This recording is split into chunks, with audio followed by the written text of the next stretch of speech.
Hello guys and welcome back to our 46th episode of our Satisfactory Let's Play, and if you were with us with our last episode, you'll note that we built this personal storage area. So if you're interested in seeing how we built this, we have a fantastic time-lapse which I'll put in the top right hand corner of the video now. There's only one issue with this, of course, though. We've already automated some of the resources, but we still need to have everything else sent to this area. And though I'd love to move all the resources from this area to the storage, it's just become a little too dilapidated in its old age. After all, this was the very first thing that we started building, and it's just kind of grown outwards. So today what we're doing is tearing it all down and rebuilding it, and then once we've got the resources, we will export that from another train station all the way back to the storage. And to keep us on track, we've obviously built the to-do list. Now you can see the basic stuff that we've got here. This is no doubt going to expand because we've actually got other things like computers and supercomputers and modular frames being produced here, which we haven't put on here. But for now, this is what we're going to be concentrating on. But there's no time like the present, so let's jump straight into deleting all of this. We can delete the floor as well, but hopefully this won't take too long, right? It's only a couple of hundred items. Okay, so I think I was just a little hopeful, right? Because this is taking a lot longer than I thought. I think we're just going to like destroy everything and just lay out over all of this. We'll get there. Except this. I really like this build, so we're probably going to build around it at some point. And here we are with the empty floor. You can see we're using the hover pack, which is why we have the rail across here. But we're going to start off. The first thing that I want to do really is to raise... Let's just go up. Maybe two foundations, so we have enough room. And then we're going to build a platform along here, which will hold 20 refineries. That's the intention, at least. I'll be right back once I've got some concrete. So as you can see, we are building this. It's going to hold the first 20 refineries, but I think we're going to replace this with concrete, so that uses up less resources. One thing to bear in mind, guys, is if you want to see the time-lapse of all of this, you can check that out. It's already out. So I will put that in the top right hand corner now so you can check it out if you're interested in seeing it cinematically built. Our next job is to build 20 of these. I think we're just going to place them next to one another. This is for the pure iron, and we will actually have the resources, not the water, but the iron ore coming up from underneath. I need to get some more resources for this build. I also want to do some kind of like walkway through here, and we're going to have some lighting. I think we could do something really nice. In fact, this is going to take a bit of time, so what I'm going to do is just pause it here, and then once we do this lot, I'll continue. Okay, so it's not yet complete, but I'm really happy with how this is turning out. As you can see, we've been playing around with the lighting, and what we've done to create these kind of like bottle or flask kind of looks to the lights is using these pillars. We've actually spoken about them in a recent video. Maybe if you're lucky, I'll stick that in the cards as well, but we're going through quite a few videos today. But as you can see, we've got the coated floor on the bottom to give it that shiny look. I'm going to add some vinyls to this. Then we have some glass as well. Really happy with how this is coming along. And then after this, after we've got through all of this, we're going to do, I think, concrete next to this. And so currently where all the motor factory is, we're going to place wet concrete, and then I think as we've got the copper here, we'll have the copper ingot factory just along here. So still got a lot to get through. We're going to encase all of this and also add the walkway. I'm not liking this like glitchy light effect though. And I've noticed it's more prevalent now that we've got some lights in the factory. We'll keep an eye on it. And here we are. This is at least the top side that is done for the first section of refineries. I just really like how clean and compact this is, how we have the open space to walk, and then we have all the machinery behind. We still have to do everything underneath.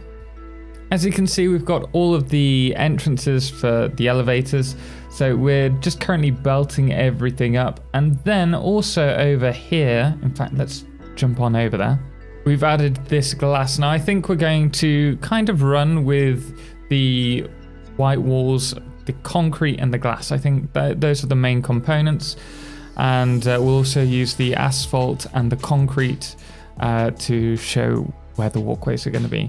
But this is going to be encased in its own little section, ready for us to, I think we're going to have to rebuild this control tower, but we'll use that as well so that we can switch this all on and off as we choose. I can now confirm that this is all up and ready to run. And I've even gone and repeated this for the wet concrete build, which is over here. Now you may think it's odd that we have this gap just here, but what I'm going to eventually do is add walkways all along here, so these will connect to the factories so that we can check them out from above. I've also cleared out all of the motor factory here, so the next thing that we're going to be doing is the pure copper ingot factory, and then from there I think we'll need to build the like the command post where we have all the switches in the center. But I think we'll also need a second one over by that old one. We're going to remove that as well. During a bit of my downtime as well, I managed to clear pretty much all of this. I was going to use the rod factory here and also the plate factory there, but I think we're going to replace them with an actual building. So as you can see, we have also built the copper ingot factory now. That's up and running, and we also have our water, which is running from a new plant just over here. Now the idea is that this section will provide all the water needs for the starter factory that we're building currently, and it will run all the way back. I've also built the control towers. I didn't really want to show you the process because it is just a tower.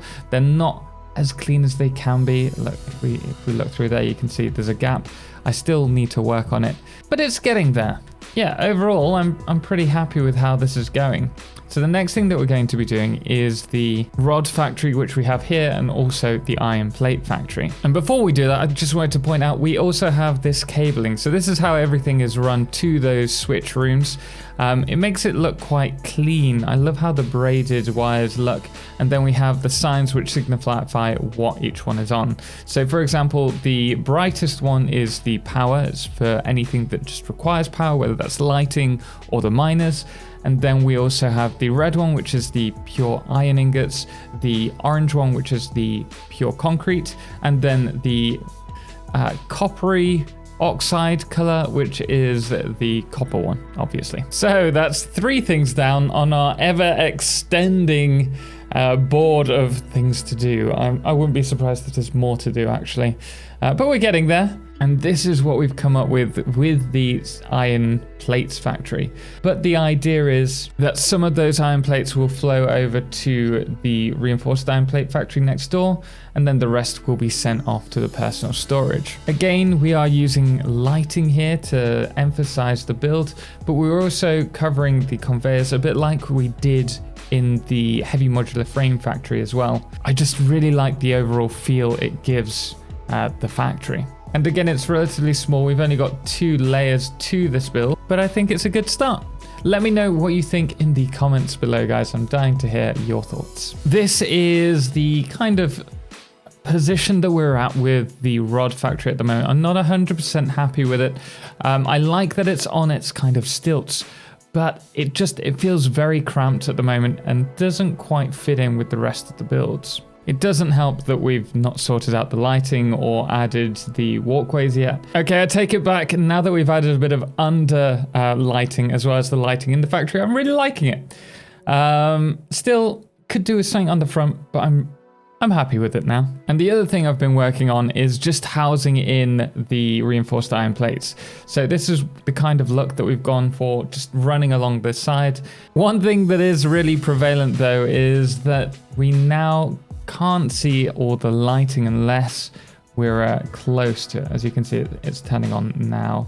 So it's a good job that we had the 2 towers, because otherwise we wouldn't be able to see it. And this is the inside of the reinforced iron plate factory. So we've extended where we had the lights before with the orange and the green, which I think really complements it. And we also have this walkway that's going through the build itself. And the last thing that I want to get sorted today is going to be the copper sheet factory. So we obviously have the copper ingots over there. I want to bring them all the way across to here where we'll be producing those steamed copper sheets. So we'll be repeating the same kind of system that we've got over there. And here we are, it is complete. So we have our copper sheets now being produced, and eventually they'll go, I don't know, along the back, I think, because this is going to be turned into a motor pool, I think. A motor pool? That's not right. A motor factory. And we still have a bit more to do. I was going to finish it there, but we have copper, which I haven't done yet. So I think this is a perfect spot for them. So we'll start off with the wire here and the cabling there. So I'm just going to get that done and then show you what we've got. And here we are. These are the 2 finished factories. The first one on the right is the wire factory, and then we have on the left one here the cable factory. And so these are all going to be run to a train station in order to be sent to storage. Actually, I kind of take that back. We're going to have to use some of them in the motor production for the stators and the rotors, if I remember correctly, which is going to be located behind here where the power storage currently is. We have plenty of power storage, so we're just going to remove that, and then we'll place the motor factory there, which will also have the rotors and the stators. As you can see, chat over in our Twitch streams decided it was important for us to have a little sign saying how many crashes we have in stream and how many deaths. So thankfully no deaths yet, but if you do want to join us, do head over to twitch.tv/Totalxclipse. We play Wednesdays, Fridays and Saturdays. It'd be great to have you there. And of course, like I mentioned, I knew it was going to expand, and it has. So we have ticked off a few more things, but we still have a lot to get through. But that's too much for today, so we are going to leave it there. If you like my wire factory, or actually any of the factories, then make sure to drop a thumbs up. And whilst we're at it, if we go over to the cable factory, because I forgot to show you the inside, if you like my cable factory and haven't already, don't forget to subscribe. But anyway, guys, thank you so much for watching, and thank you so much to all of our amazing supporters. Most notably our Solar Eclipse patrons, the Calamity, Cerebral Tag, James Irwin, and Jerry 2, as well as our Lunars Dixie Chris, Lord of July, and Ben, as well as our Blood Moon of the Day, which today is Papa Snoozy. Anyway, guys, until next time, as always, ciao for now.